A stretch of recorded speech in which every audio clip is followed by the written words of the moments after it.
redistribution. Redistribution is the process of taking routes from one source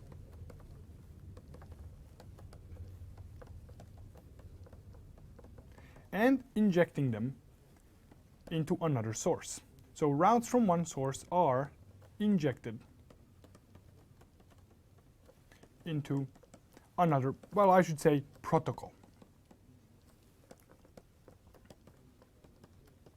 And I know that you guys are preparing for your CCIEs and you should know this, but I'm going to explicitly write it anyways.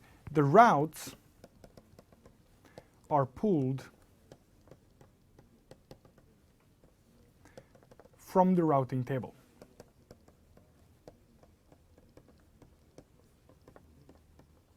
Now, what I mean by this is that I have seen students sometimes get a little confused. Are the routes pushed out from one protocol into another, or are they pulled in from another protocol into another protocol? So here with this statement, what I'm saying is the routes are pulled in. So when you have source and destination routing protocol, and that's what you always have when you're redistributing, you always have the source of the route and you have the destination.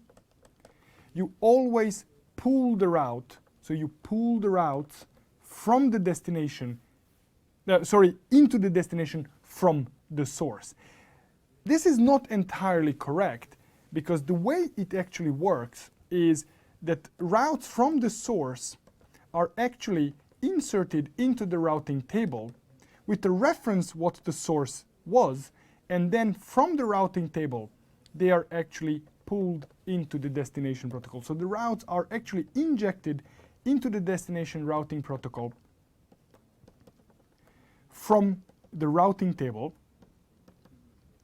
and not from the protocol. The reason why I'm saying this is that this protocol here has some protocol-related database. It doesn't matter what is in this database. The only thing that matters is what is in this routing table injected by this source. So only those routes will be actually pulled in. So this is the protocol that we are configuring to pull the routes in from another source. As I said, this is a very, very basic information, but it is a matter of stumbling point for some people that this intermediary step with the routing table is sometimes forgotten. So I had students who would look into, let's say, redistribution from EIGRP to OSPF, and they would say, but there is the route. I see it in my EIGRP table. Why is it not being inserted into OSPF? Because it doesn't matter that it's in EIGRP table. What it matters is, was it installed in the routing table by EIGRP? If it wasn't installed by EIGRP into the routing table, it will not be redistributed into OSPF, because what is in the routing table may be coming from some other source. So that's number one thing to remember. Another one is a very interesting case, and for this I'm going to use the by now very familiar network of only 3 routers. So I'm going to have R2 connected to R5 connected to R4. So this is serial 0, 0, 0. This is serial 0, 1, 0. And the network here is 192.168.45.0/24. And here I will be using 192.168.25.0/24. Now, what I want to do is I want to have a loopback on R2. Let's say it's 2222/32. And I want to run 2 routing protocols in my network. So it doesn't matter which 2 I'm running. So for this scenario, I'm going to use OSPF on this side, and I'm going to use EIGRP on this side. But it can be any combination of the routing protocols. It could be OSPF and RIP or EIGRP. Any 2 protocols, the behavior that I'm about to show you is exactly the same.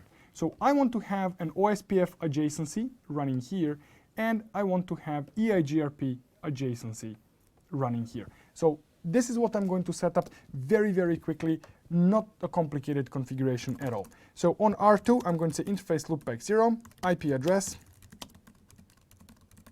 On R5, I already have serial interfaces, but I already had the loopback configured, which I don't care about right now.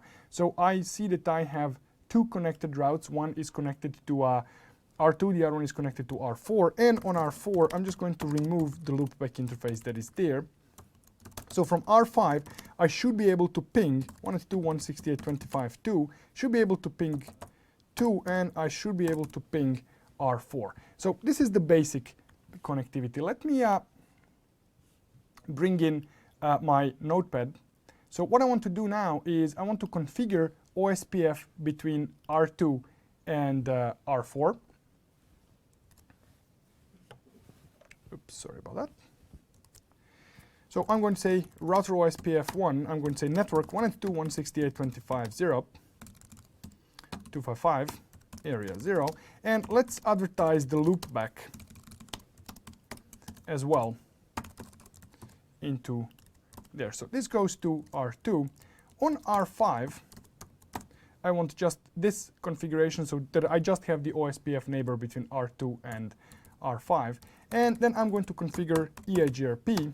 This is going to be EIGRP 45, no auto summary, and this is 45 here. I don't care about the loopbacks or anything of the sort, so this goes here and this goes on R4. So my EIGRP should come up, and on R5 I should have the neighbor with my R2, and I should have show IP EIGRP interfaces. I can see that I have the neighbor, and this is where I saw the neighbor for OSPF. This is where I'm looking for the neighbor with EIGRP.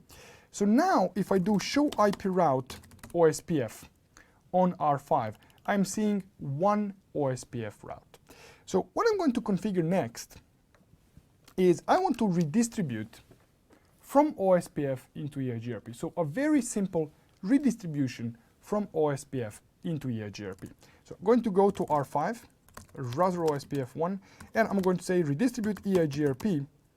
Sorry, redistribute, it's the other way around. So router EIGRP 45, redistribute OSPF1. Now, EIGRP requires me to actually specify the metric in this place, and I can specify anything that I like, and it's simplest to just type all once.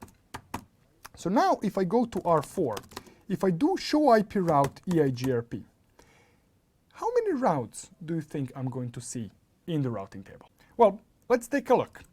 Let's take a look at it logically. So I'm here now on R5.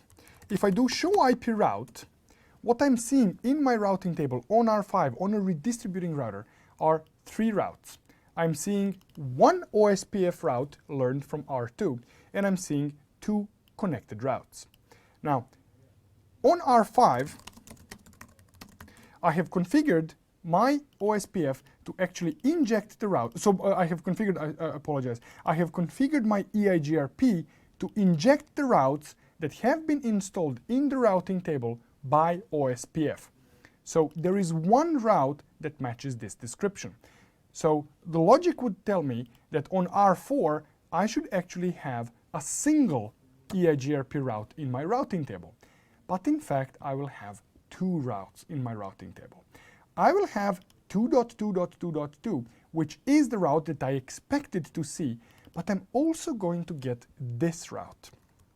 So this route as well got installed and redistributed into EIGRP. Now, why did this route get redistributed? And as I said, it doesn't matter which protocols I'm using on these 2 sides, the behavior is always going to be the same. This is the default behavior in iOS.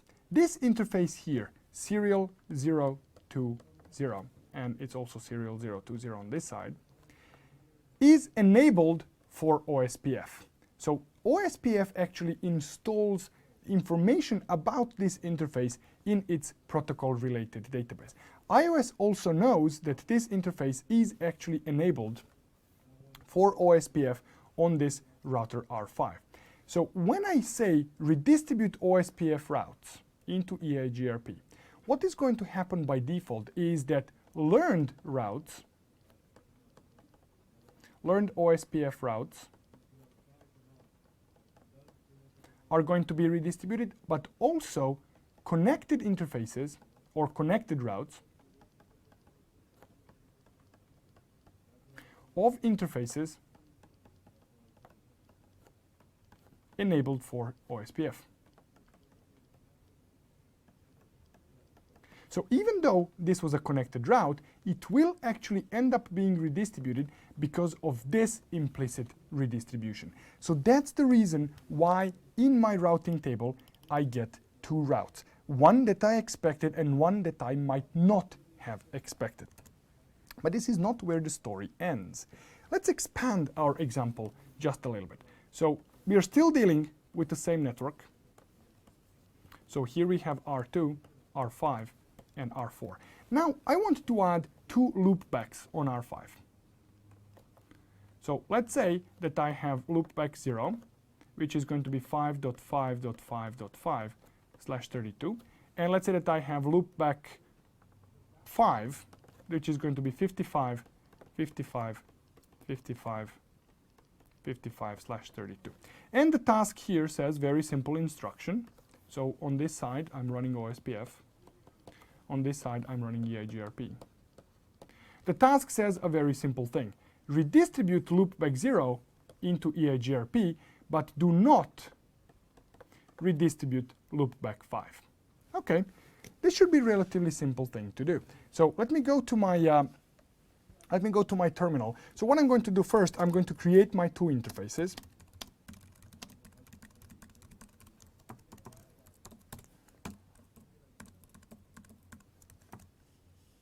So I'm going to go to R5. So I have created my two interfaces, and then what I need to do is I'm going to create some sort of filters. Now there are multiple ways I can do this. I can use route map with access list. I can use route map with prefix list. I can use route map with match interface. Any method I use, it doesn't matter, the behavior will always be the same. So I'm just going to use the simplest one. Let's say I want to say route map connected to EIGRP, permit 10, and I'm going to say match interface loopback 0, because this is the only one that I actually want to redistribute in there. So I don't want loopback 5 to be redistributed. And then I'm going to say router EIGRP 45. I'm going to say redistribute connected route map connected to EIGRP metric. Again, I have to specify the metric. So this is the configuration that I'm going to paste in to my R5 now. So at this moment, I'm redistributing loopback 0 into my EIGRP. Let's see what is the situation now on R4. If I do show IP route EIGRP, take a look at the two routes that I now have in my routing table. I have loopback of R2, the one that I had before, and I have loopback 0 of R5, the one that I just redistributed. But this route has now disappeared from the routing table. What happened here? Well, what happened here was the moment when you say redistribute connected,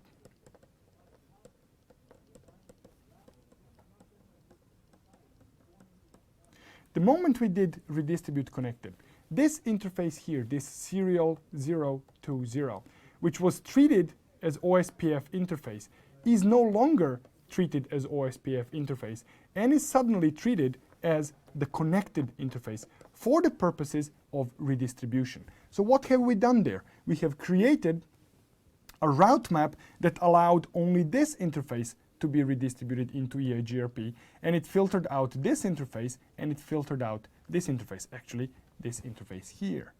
So this is why this route is now not in the routing table. Now, be very, very careful about this, because this can cause you to fail the lab. This is how it's going to work. You're going to have a task that says configure EIGRP, you're going to have the task that says configure RIP, configure OSPF, configure the redistribution, and you have the full reachability, and you're all happy in your lab. Fast forward maybe hour and a half, and you are doing tasks like BGP, or maybe you're doing multicast or whatever, and there, in that section, they tell you, yeah, for this to work, add a new loopback and redistribute it into EIGRP. And you happy, you go there, create a new loopback, redistribute it into EIGRP, you create a route map to redistribute only that one loopback, and bam, this problem hits. what happened is that you no longer have full reachability in your lab, because this interface now is not reachable by R4. I cannot ping this address and I cannot ping this address. Now mind you, I can ping the loopback of R2, that's fine, but that's not full reachability, because this address and this address are now unreachable from R4. And this is the problem. It's not the problem when you see it, when they are telling you, okay, do this now. But if they told you do this an hour later, you're not even going to think that you might need to go back and re-verify your full reachability. So be on a lookout for this. Every time you are asked to redistribute connected routes into any routing protocol, this behavior may kick in, and they are maybe setting you up to actually have a problem with reachability in your network. So how do you solve it? Well, in our case, the solution is very, very simple one. All we have to do is, in this route map, we have to add match for interface serial 0 to 0, and we are good to go. So if I add that one thing here, if I do show IP route EIGRP, now I'm seeing that I'm getting all three routes that I actually expected to get. I'm getting R2's route, I'm getting R5's loopback 0, and I am getting the link between R2 and R5. The loopback 5 or R5 is not redistributed, but it's there. So if I do show IP route on R5, there it is. This is the loopback 5, but I'm not redistributing it. So be on a lookout for this one. As I said, it's relatively basic concept. It's redistributing of connected routes, and every time you think about redistribution of connected routes, how hard can it be? Well, as you can see in iOS, even the simplest thing can be actually very, very complicated. The most important thing about redistribution is to provide loop-free environment.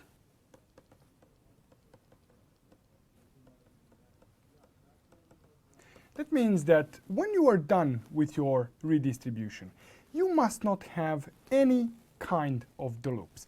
Now, there are multiple different kinds of loops, and people call them by different names.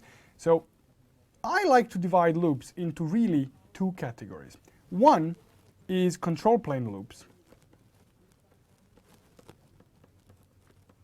and the other ones are data plane loops. Now, let me explain what I mean by that. Control plane loop is when you actually have a routing information that is looping, and the data plane loop is when you actually have data packets that are looping. These two loops are different, and they both present different kinds of challenges. Now, some of these loops can be detected easily, and some of these loops can be detected less easy. Now, the best way to actually detect data plane loops is to run ping and see if everything is reachable. If something is not reachable, run traceroute. If the traceroute starts looping, well, you have a problem. If the traffic is simply being dropped somewhere, you are having a black hole, but not necessarily a loop. But your redistribution may need some examination. Now, control plane loops might be a little bit more difficult or a little bit less difficult to find, depending on your point of view. They are most easily found with a simple debug, and that is debug IP routing. Now, debug IP routing is, generally speaking, very silent. If everything is okay, again, generally speaking, it will be very, very silent. It will produce almost no output. There are some exceptions, and those exceptions have to do with the default route. If you have the existence of the default route, you might see it being refreshed in the routing table from time to time. Or if you have BGP session that is coming up, you might see some hits on the routing table that are actually going to be seen by the debug IP routing, because when the BGP session comes up, the neighbors need to verify, if external BGP session comes up, the neighbors need to verify if they are directly connected. When that happens, there is actually going to be a lookup in the routing table that debug IP routing will produce output for. But generally speaking, other than those couple of exceptions, and there could be others, but in vast majority of cases, it will be very, very silent command. So it's relatively safe to run in a stable environment. Don't do it in production. I'm talking about the CCIE lab here. So it will be silent, it will be producing very little output, but it will show you when the route is added or removed from the routing table. If you see the routes being added and removed repeatedly in the routing table, you are fairly certain that you are dealing with the loop. So with the control plane loop. So my suggestion is, before you actually start working on your redistribution scenario in your lab, save the configurations, be happy as they are at that moment, run debug IP routing, and only then start redistribution. Why? Because when you are done, your debug IP routing should be silent. Now that doesn't mean that you don't have the loops in your network, but it will, you will catch at least those most obvious ones. There are always exceptions and fringe cases, but I'm going to address at least some of them today. So this is your ultimate goal, to provide a loop-free environment, free of control plane loops and free of data plane loops. Now, going back to data plane loops, the data packets that might be looping are for known traffic and for unknown traffic. Now, what do I mean by that? The known traffic is the traffic for which you have the routes.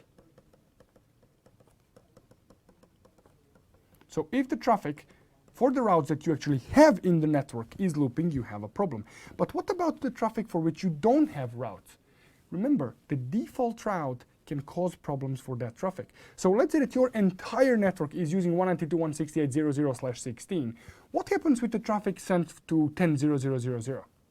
What happens with that traffic? Is it going to be dropped somewhere, which is the correct behavior if you don't have the routes? Or is it going to be following the default route that might be looped itself? So keep in mind the traffic, or I should say, don't have the routes here. Keep an eye, keep a look at the route, at the traffic for the keep a look at those packets that might be following the default route, that may be following summaries for which you don't have more specifics. So I'm going to say here that unknown traffic is the traffic for following those, following the default routes, or that you don't have the routes for, you don't have the specifics. So this also must be loop free when you are done with your redistribution. Now, before you even start with the redistribution, you have to kind of recognize what kind of redistribution scenario you are dealing with. So I'm going to divide my redistribution scenarios here into two categories. I'm going to call, so let's say that we have redistribution scenarios.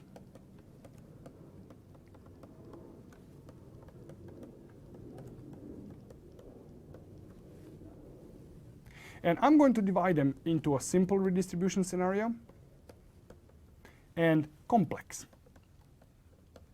Now, contrary to popular belief, or contrary to what you might be considering simple redistribution scenario, what you consider complex, what I'm just about to say may actually sound very odd. Now, a simple redistribution scenario would be a redistribution scenario that goes along these lines. So you have task number 1 that says configure RIP, task number 2 that says configure EIGRP, configure OSPF, and task number 4, redistribute. Whatever the redistribution says. Now, this is a simple scenario. Why? Because you have clear-cut tasks. Do this, do this, do this, do this. Now, a more complex scenario is the one that says configure RIP, and let's say says redistribute from OSPF. What OSPF? Task number 2 says configure EIGRP, and it says redistribute to and from RIP, and it says here redistribute to and from OSPF. Task number 3 says configure OSPF, and it says here redistribute, for example, where needed, whatever that may mean. Now, this is a lot more complicated scenario. Why is it more complicated? Well, because in a simple scenario, we have clear-cut cases. If I configure RIP, I'm getting RIP points, and I don't have to worry about anything else. If I configure EIGRP correctly, I'm getting those points. If I configure OSPF, I'm getting those points.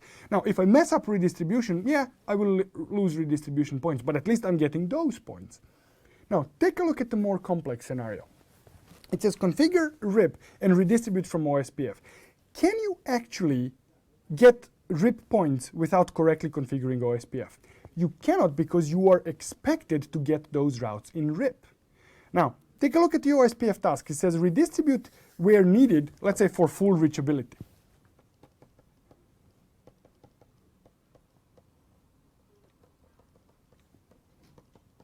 Can you actually get OSPF points unless your whole network functions correctly?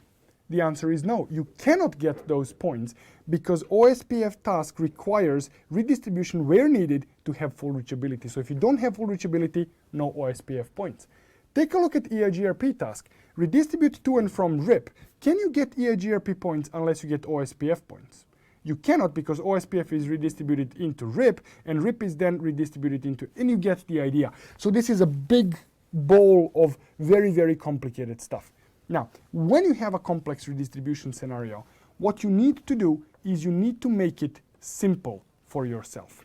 So you need to simplify it yourself. You need to translate these tasks, these complex tasks here, into a set of very simple tasks. So you need to figure out that what you need to do is you need to configure RIP, and actually at this point don't do the redistribution. What you need to do is you need to configure EIGRP and don't touch any redistribution. You need to then configure OSPF and not touch any redistribution. And then you create for yourself a fourth task, which is basically going to be redistribution. So this one here, this one here, this one here, and this one here. Basically, what we have done is we have translated the complex requirements into a set of very simple steps. So these are the two possible scenarios that you can have in the lab. Now, mind you, I was using these here just as examples. It can be any wording in the text, but you are hopefully understanding what I consider to be a simple scenario and what I consider to be more complex scenario. So no matter which one you have, simple or complex, you are going to be faced with a simple question in your redistribution scenario. Is it possible for a loop to form in this network or in this scenario? So this is the question that you need to ask yourself. Please pay attention that the question is not, will the loop form? But the question is it possible for a loop to form?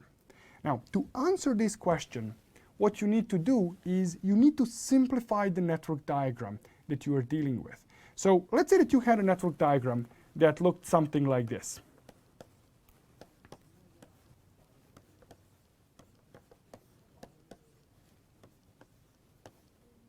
Now, if you have a network diagram like this, good luck. And let's say that this network really was divided into two parts, like this. And that this part here was running OSPF, and that this network here, this part of the network, was running EIGRP. And that this router here was the router that was tasked with redistribution. Now, this network diagram, as it is, can actually be simplified. And let's say that this router here is, let's say, R1. This network diagram, for the redistribution purpose, can be shown as this.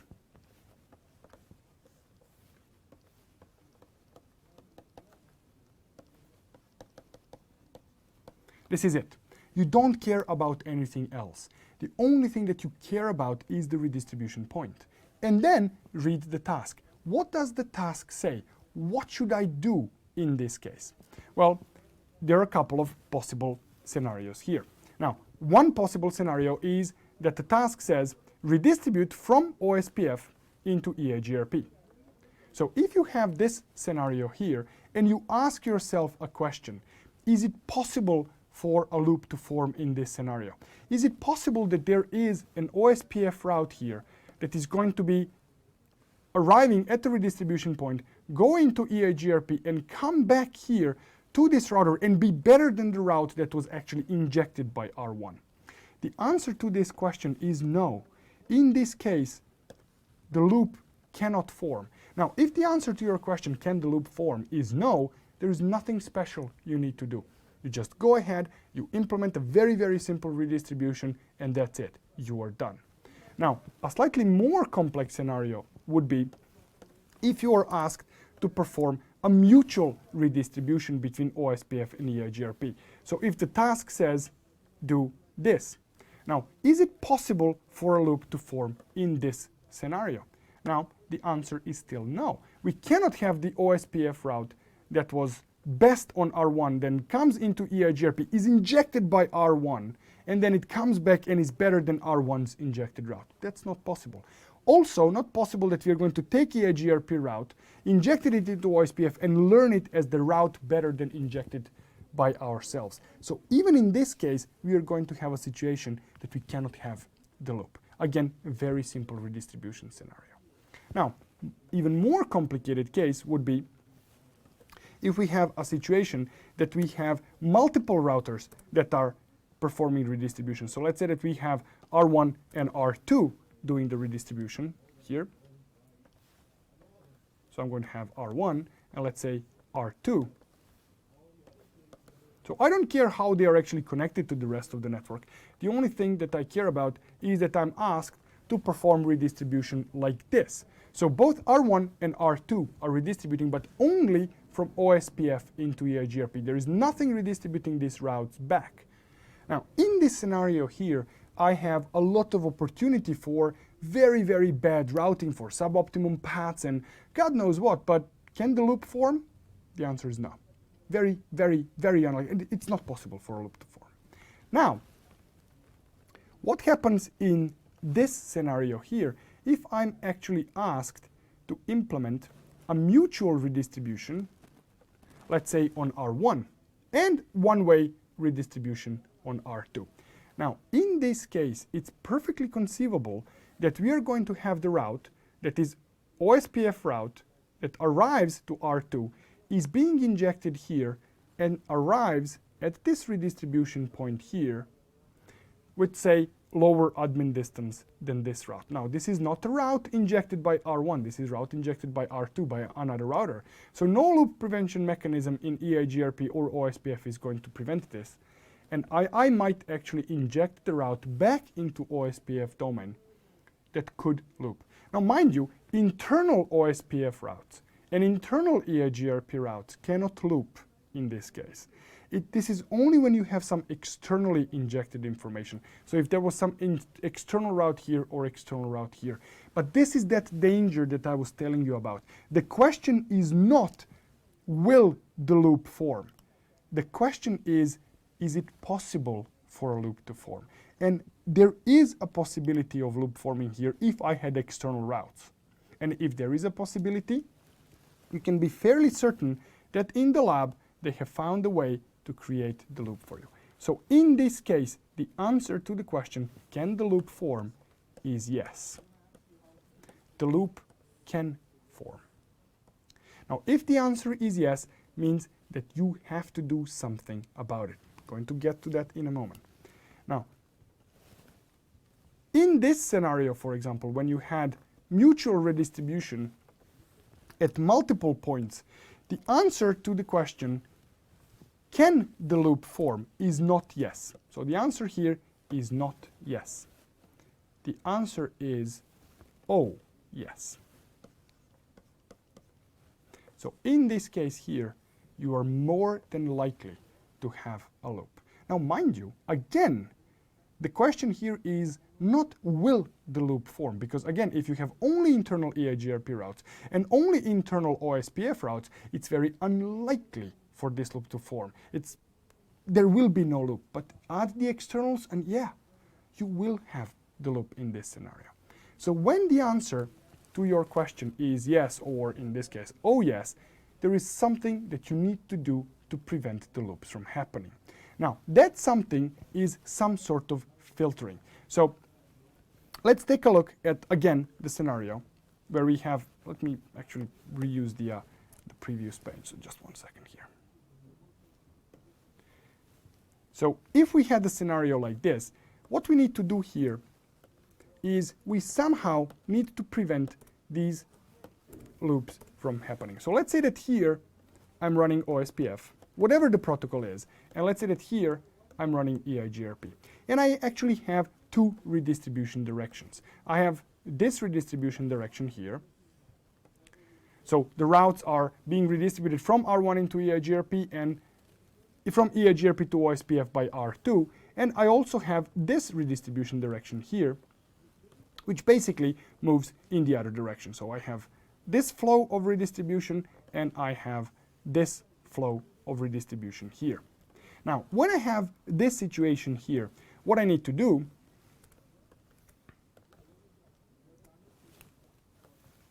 I'm missing something, just one sec.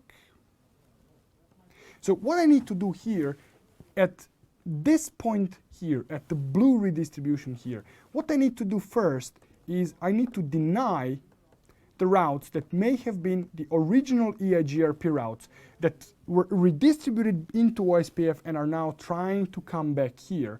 And I need to permit or allow original OSPF routes from coming back in. Or not coming back in from, but I need to allow them to come in to EIGRP. Now, at this red redistribution point here, I need to do the exact same thing. At this redistribution here, at this red redistribution here, what I need to do, so let me just copy this because I will be needing it a couple more times.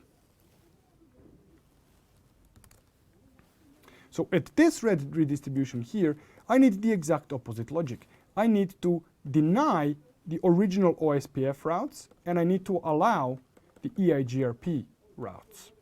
At this redistribution here, this blue one here, I need the exact same logic.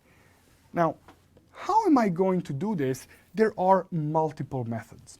Now, usually at this point in my classes, I hear people screaming, tags, tags, tags, use the route tags. Well, what happens if in your lab route tags are restricted? What are you going to do? What are the methods for filtering that you can use here? Well, the good news is that for this, at the redistribution point, we are going to be using route maps for filtering. Now, the good news is that in route maps, I can use access lists. I can use prefix lists. I can use route tags. In a case that BGP is involved, I can use communities.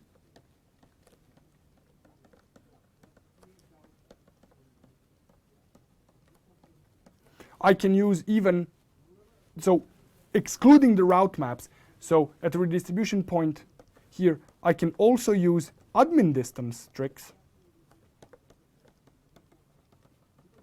to filter some routes. I can use maybe even distribute lists. I can use offset list for protocols that support it. So I can use, so this would actually require me to use ACLs or prefix lists. So I can have many different methods how I can actually make this happen. Now, what I want you to remember is not the tool. So don't remember the tool. Don't remember, oh, I'm going to use route tags for that. Because if the tool is restricted, you are going to get stuck. Remember what needs to be done. Now, obviously, and of course, if you are not restricted from doing it, of course you are going to be using route tags for this. But it's very, very important to realize that in the CCIE lab, certain tools, and that involves route tags, could be restricted from you.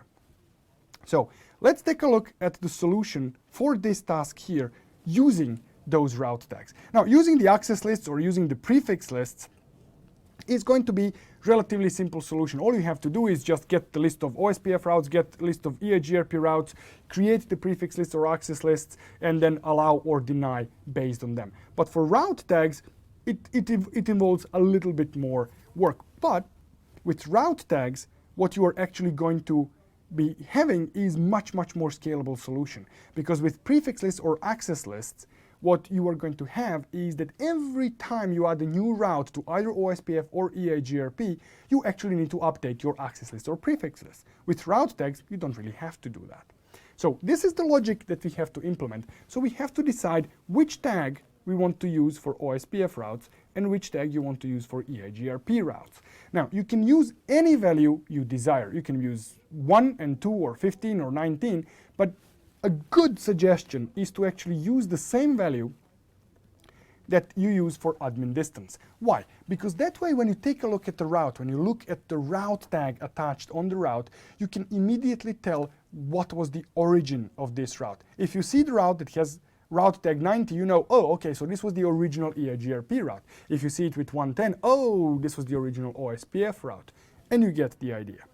So what we basically need to do here, so let's implement this filtering here. So what I'm going to do now, I'm going to take all of this stuff, going to perform a little magic trick.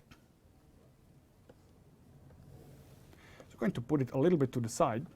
So let's implement the logic for, let's say, R1 blue. So let me just do a little divider here. So let's do R1 blue configuration. So this is R1 blue. So what I need to do here is I need to create a route map. Let's say this is going to be OSPF to EIGRP deny 10, and I'm going to say here match tag. I'm going to deny 90, and then I'm going to have, well, pretty much this. So route map OSPF to EIGRP. This is going to be permit now. 20, and I'm going to have, instead of match tag, I'm going to have set tag.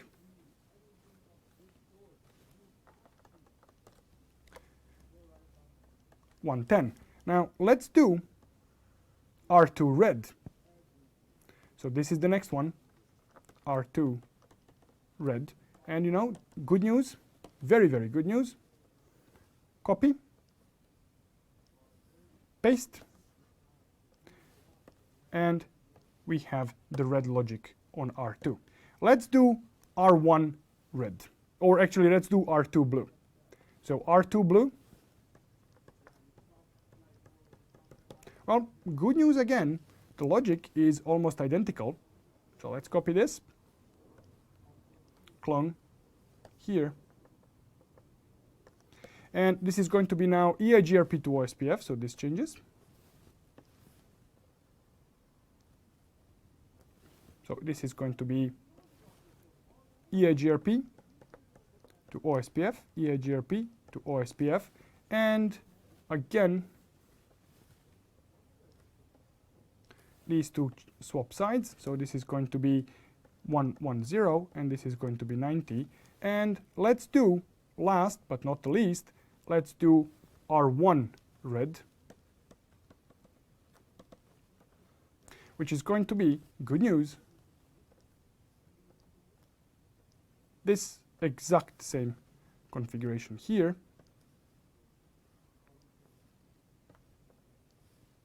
except we need to change a couple of things here. So this is not correct. Like so.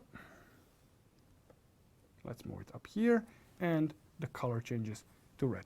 So what I've been doing here with my copy-paste on my whiteboard, you can do in the terminal. So you see, done. I have my redistribution done. What I have done here is I have written the logic only once, and then I have copy-pasted it and just modified the values a little bit. So this is the solution that you can use when you have mutual redistribution at two points between two protocols. But what happens if you have 3 or more protocols? The question I have is, does it matter what is the order of operation for redistribution between different routing protocols? If you solve it correctly, the answer is no. But if your solution is incorrect, you have to realize that sometimes you are going to have different behavior depending which routes are learned first. So if you have that situation, it means that you don't have a deterministic behavior in your network, which is generally speaking not a good idea. So what you need to do is make sure that no matter in which order your routes are received, your network always works. So for those of you who might be attending one of our workshop classes, there is a lab in that workshop class that actually addresses this particular behavior. It has this order of operation landmine hidden in there that we don't warn you in the text of the lab, but you have to figure out that is happening. But my answer stays, if you solve your lab, your redistribution correctly, it shouldn't matter. But if your solution is incorrect, or if you don't understand how these processes of redistribution work, you might have that problem, that the order of operations actually matters. But your solution should not take that into account, because when you are being graded, you don't know what is going to be the order. They could be bouncing the interfaces, they could be changing the order in which routes are learned, so you should always have a deterministic behavior. When we have more than 2 protocols involved in our redistribution scenario, things are a little bit more complicated. So let's take a look at that example. So I'm going to have now 3 protocols, and again, I'm going to simplify my scenario here. I'm just going to divide my network into 3 parts. I'm going to have 3 routers doing the redistribution. So let's say that this here is my R1, let's say that this is R2, and let's say that this here is R3. And let's say that I have OSPF, I have EIGRP, and let's say that I have RIP on this side here. So this is the basic network setup, and I'm asked to redistribute like this. So mutual redistribution at 3 points with 3 protocols.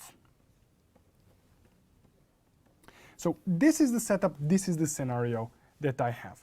Now, let's take a look at what happens here. I can implement the exact same logic that I implemented before, and this was the logic that worked like a charm for me before. So I had deny source and, deny destination and allow the source protocol. So let's just implement the exact same thing. So here on R1, let's say that my first line is going to be deny OSPF, deny EIGRP, and that I say tag everything as OSPF. That here I have the logic that says deny RIP and tag everything else as EIGRP, and that I have the logic here that says deny OSPF and tag everything else as RIP. And I'm going to repeat the same thing for blue logic. So here I'm going to have deny EIGRP and tag everything else as RIP. So I'm going to have the same thing here, deny RIP and tag everything else as OSPF. And logic that I'm going to implement on this side, so I just need a little bit more space here. So the logic that I'm going to implement here is going to be deny OSPF and tag everything as EIGRP. So this is the logic that I might implement. Now, let's see how this works. I'm just going to take a sample route, and this sample route is going to be an original OSPF route. So let's follow the path of this OSPF route when it arrives at this redistribution point here. Is it EIGRP route? No. That means it will be tagged as OSPF. So this route now arrives at this redistribution point and it has the tag of 110. Is this a RIP route? No. That means tag it as EIGRP. That means that this route now arrives at this redistribution here with the tag of, let's say, 90, which means that this route is now going to make its way back into OSPF domain, and I have actually created a loop. So the logic that worked like a charm for me just before has now failed miserably. Now, the reason why this logic failed is because here we have lost the information that this was an original OSPF route. We have retagged this route as, we have lost information that this was an original OSPF route. We have retagged this route as 90, which means that this route arrived to redistribution into OSPF with R3 thinking that it's dealing with EIGRP and not the original OSPF route. So what we need to do is somehow preserve this tag here. So to do that, we need to have one more entry in our logic here. Now that one additional entry in the logic is going to be sitting here in the middle. And this is going to be the match RIP in this case. In this case here, it is going to be match OSPF. In this case, it's going to be match EIGRP. And let me just add match.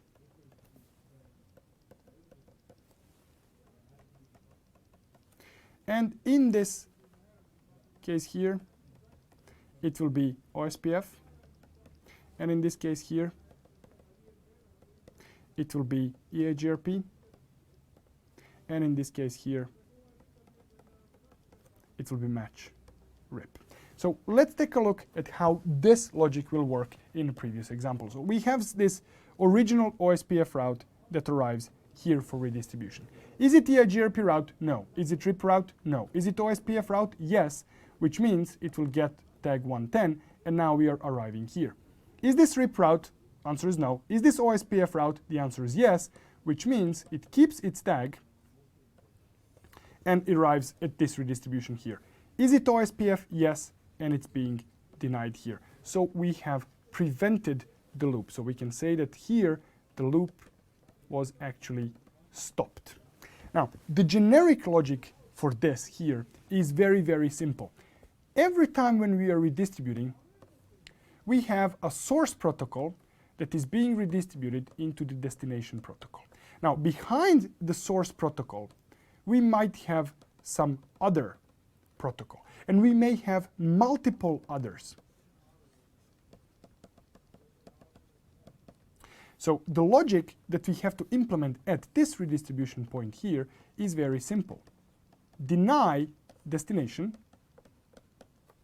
match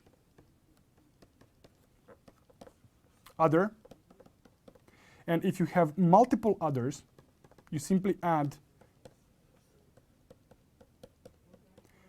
those multiple match statements.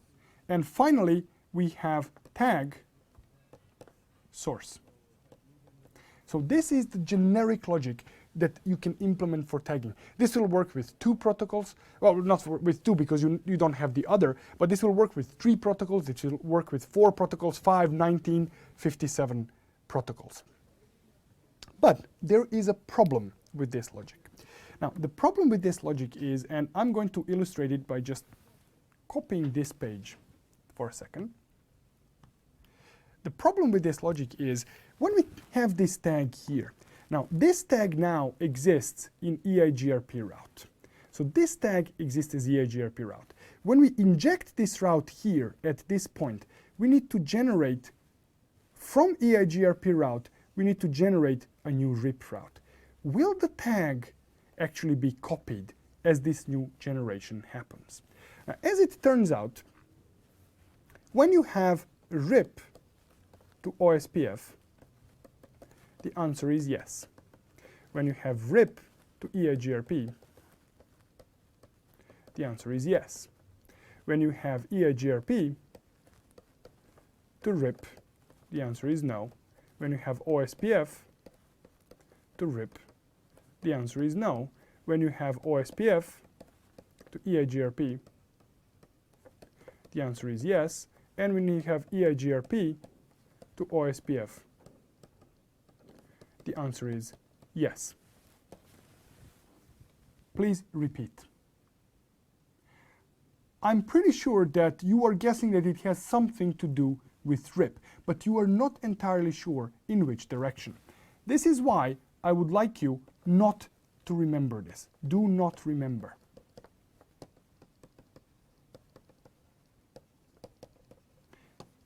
Why don't remember? Because A, Marco thinks this is true, and B, probably somewhat iOS specific. So you might be at the mercy of the iOS version. That's the last thing that you want to have in the CCIE lab. Now, the reason why I tell you don't remember this is that there is actually a solution for this, even without actually caring about whether the tag gets copied or not. So this is the logic that we implemented. So let me work on this page.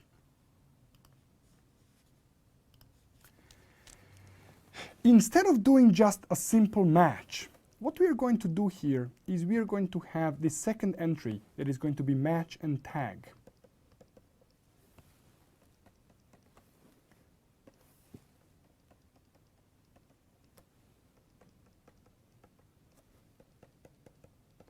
This is how one route map entry might look. So I'm not going to do all of them because that will require me a lot of writing right now. So I'm just going to do one of them. So let's do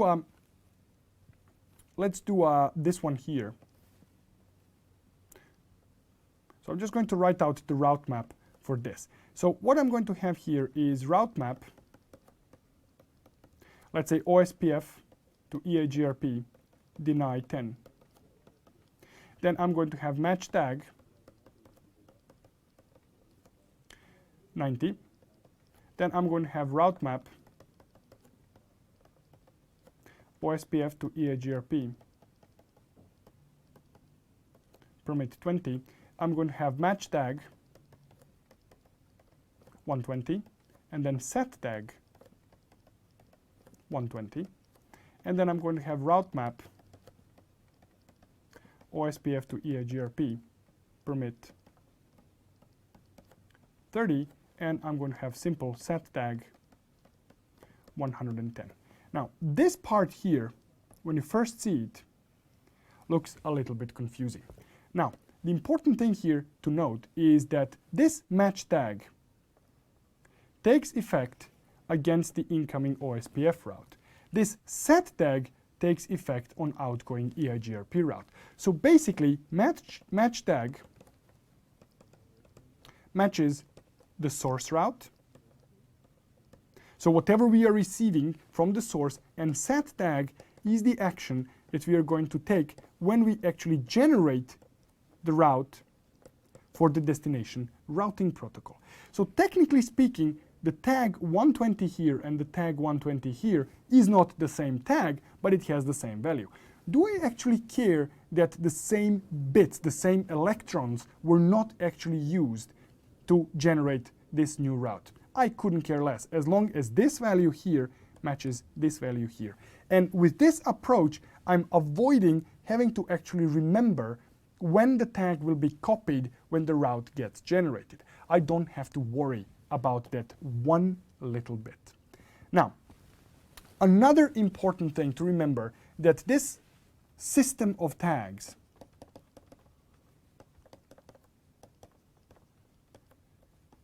is actually a system. That means that there is not a single filtered. There is not a single route map entry here that prevents the loop. It's the whole system that prevents the loops. So if you listened to my advice and before going into the redistribution, you have enabled debug IP routing, when you start doing this stuff, when you start redistributing with a logic like this, your debug IP routing is going to go absolutely crazy. Now, that's okay, because you have to trust that it will be the system that prevents the loops. Now, just like any system, this is effective up to a point. I would say that about 99.99, maybe even one more 9 here, % of the cases, this will prevent the loops. Now, there are some loops that cannot actually be stopped by this system. So I'm going to give you one example now. So this is where tags don't work.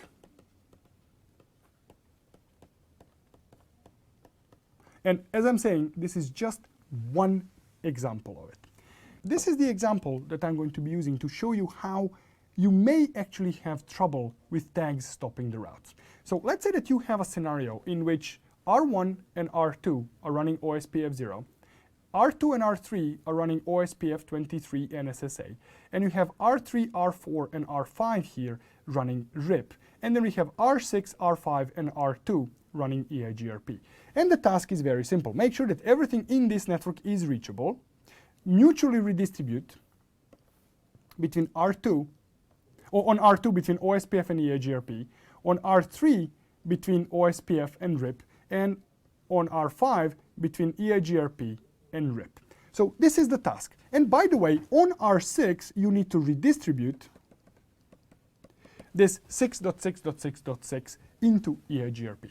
Now, you catch that there is a possibility of a loop forming here, because this is a mutual redistribution between three protocols on 3 devices. So the answer is it possible for a loop to form here? Is yes, it is conceivable that a loop will form. So you go in and you implement your tags-based solution. Now, if you don't implement tags-based solution, you're going to have a full reachability in your network, except for 6.6.6.6. With 6.6.6.6, you are actually going to have a problem reaching it from R1 and R2. Now, when you implement the tags, that problem most likely goes away, and you have full reachability in the network. All good and all fine. So tags are now in place. So you have configured the tags, you have configured your redistribution, so that is all in place now. And now the next task comes in. The task says on R2, inject the default route into your NSSA area. You do that and there is no problem. Now R3 learns this default route, and this here is the next hop for this default route. R3 is configured to redistribute from OSPF into RIP. So this default route now gets advertised to R4, and this here is the next hop for that route. R4 here advertises this route to R5, and this is the next hop for that default route. That's all good. Now, this route, being original OSPF route, is now going to be redistributed into EIGRP and advertised to R6. So R6 is now going to have the default route with R5 as next hop. This route is also going to be advertised to R2. So R2 now has the default route with this as next hop. But mind you, this is an original OSPF route, which means that this default route will not be advertised to R1. Loop prevented. Well done. Now we go to R6, and let's do the trace route to 10, 10, 10, 10. Now you can see here that the network in use in our system here, in our network, the subnet in use in our system is 192.168.0.0/16 and subnets of it. So 10, 10, 10, 10 is the network that we don't have the path for. So what do we do? Well, actually, this goes here. What happens is this packet for 10, 10, 10, 10 now goes to R5. It follows the default route. R5 has the next hop of this default route, which is R4. The traffic is sent here. R4 sends the traffic here. R3 sends the traffic here. And R2, in its routing table, has the default route with this as next hop. R5 then sends it here. What we have is actually a loop. Unknown traffic in our network is actually now looping as the result of a simple injection of the default route. Now mind you, the tags have prevented this route from going back into OSPF, but they have not prevented R2 from learning the route it generated itself. Because when you generate the route into the OSPF NSSA area, there will be no discard route installed on R2. So when R4 advertises this route to R2, you will have a loop for the traffic that you don't have more specific routes for. How do you stop this from happening? Well, as it turns out, multiple ways. You can filter this route here, you can filter this route here, you can filter this route here, here, or here. The only router where you need to have this route is R3, because this is the only thing that the task actually requested you to do. They said generate the default route into the NSSA area, which means that R3, which is the only router in the NSSA area other than R2 who generates the route, is the one that needs to have this route. All other routers don't need to have it. But there is one router that must not have this route, and this is R2. So it is okay to have this route on any other routers except for R2. And you must have it on R3 because that was the only requirement of the task.